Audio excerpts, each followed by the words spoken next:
Why is it that people hold on to painful thoughts a lot?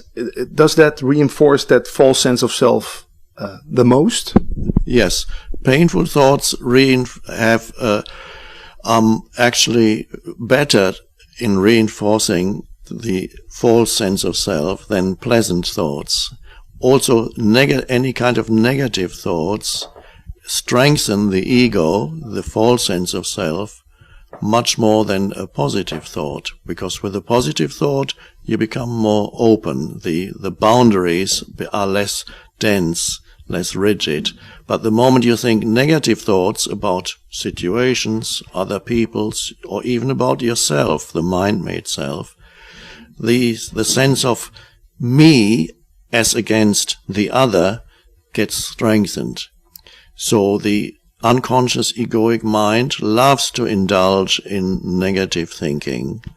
You can observe that in yourself, because if there's a pleasant event, let's say yesterday you saw a beautiful sunset, the mind can't do that much with it. It can say, well, that was a beautiful sunset, but if yesterday some other person did something that irritated me, I can spend several hours thinking about that and what he did and what I said or could have said or should have said, and you can amplify that in your mind and derive a lot of egoic satisfaction from it.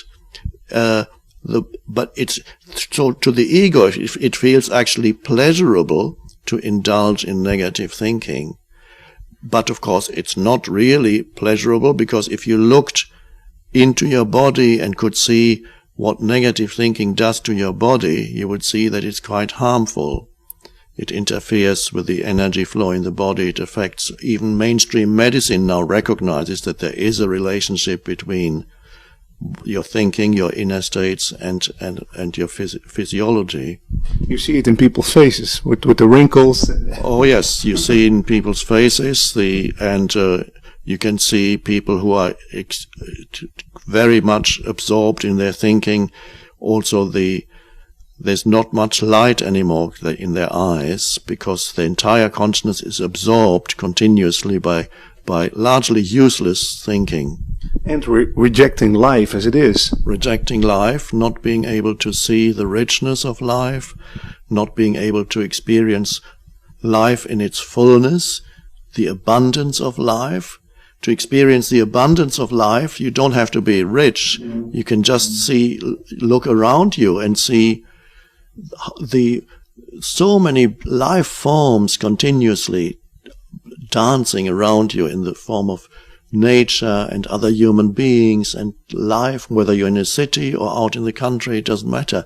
Life is rich, forms of life everywhere, and not to enjoy every moment of it is really, that's part of the state of being asleep. But you become very grateful when you see that. Yes, that's an important part of becoming present and living in the present moment. There is a gratefulness that arises, which is an appreciation of even the simple things that the mind would tell you are not important, even to appreciate a simple object, or look at something that may not be remarkable, but appreciate it because it's life and it has its own beauty. Sometimes people have to take a drug to shut off their mind, and then suddenly they look at a teapot and they say, "Wow, that's amazing." And that can be a good thing. Do it if you do it just once and don't become dependent on that.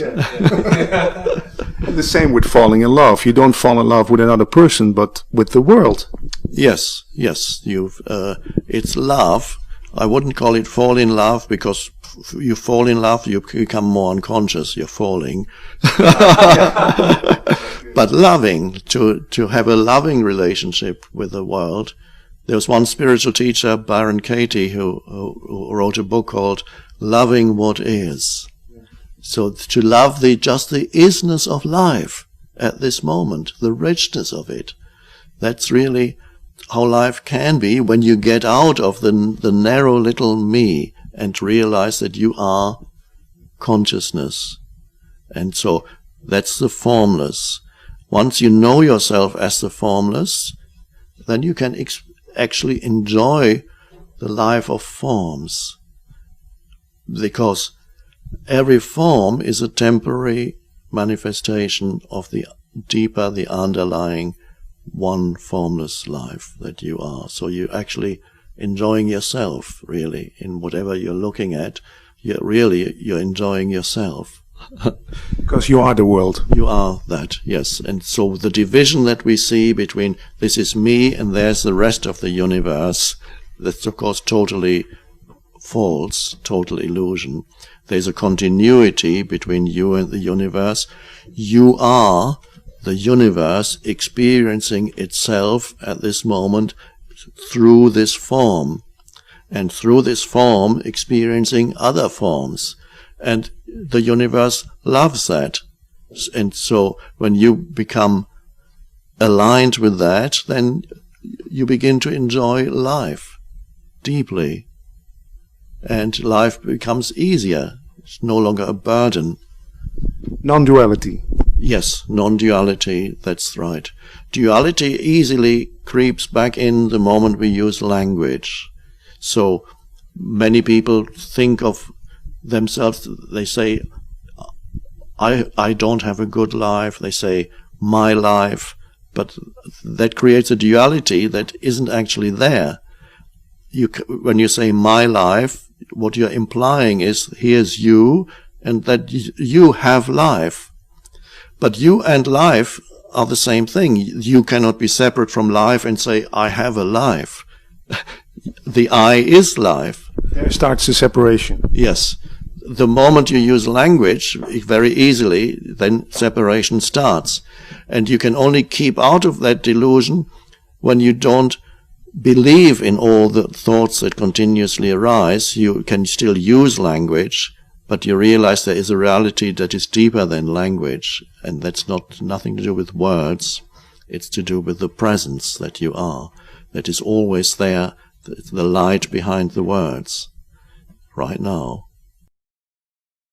I'm chatting with myself now. Yes.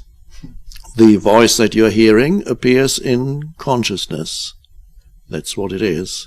It appears in this consciousness, and that consciousness, ultimately, the one consciousness.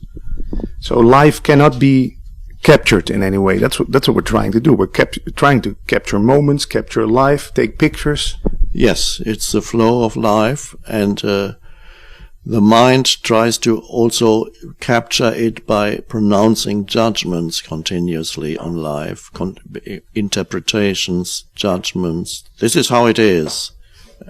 Or should be. Or sure, even more, yes, this is how it should be, or how you should be, or I should be, or should have been, and so on. So that makes life very complicated. Without that, allowing life to be, it doesn't mean you are condemned to inactivity, but not believing in all the judgments of your mind, and then after a while actually being able to go through this world without the judgments, just as a presence. So what is really happening here in the spiritual awakening, if we could call it that, is what grows in you, so to speak, what comes out more is the awareness or the presence, and what becomes less important is the person, which consists of thought forms. So there's a shift from being a person, a little me, to being the awareness behind. And then you can predominantly be the awareness in daily life also, rather than just the little me. And then you become a much more peaceful energy field in this world.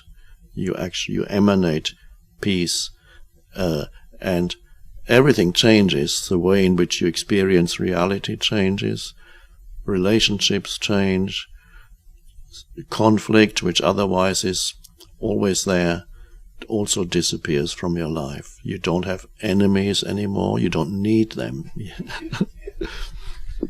So ultimately, the now is a pointer. It's not something to believe in, like go ahead, daily business, and think, oh, I have to be in the now, I have to be in the now. No, the now is the opening. It's helpful to realize that your entire life consists of now. It has never been not now, nor will it ever not be now. So your life, or just life, and now are really inseparable. And if you look deeply what now is, because most people seem to think that now is what happens in the now, that of course changes continuously. And because people think that the now is what happens in the now, they think there are many different nows, one moment and another moment and another moment. But really, it's always this moment. And because the now is deeper than what happens in the now. And if you go deeply into the now and you can actually feel what that means, the now, this moment, can you sense the reality of this moment? And then you realize what that actually is. It's consciousness itself. The now is the light of consciousness. Of course, that's all there is. And that's who you are, in essence. And that's an enormous liberation. I'm not the person I thought I was. That person can still operate as something within the huge space, but you're no longer reduced to that. So building self-confidence is an illusion. Yes, self-confidence in the sense that the ego conceives it. For example, it does that by telling itself, I'm really good enough, or I'm better than most, or it can be a temporary help that's maybe a little better than telling yourself that you are the worst of all human beings. But ultimately, that's not it. It's actually experiencing the power that is in you that transcends the person. And that's what Jesus pointed to when he told the people who were listening to him, you are the light of the world. He is pointing to the power that is in every human being that far transcends the temporary little person.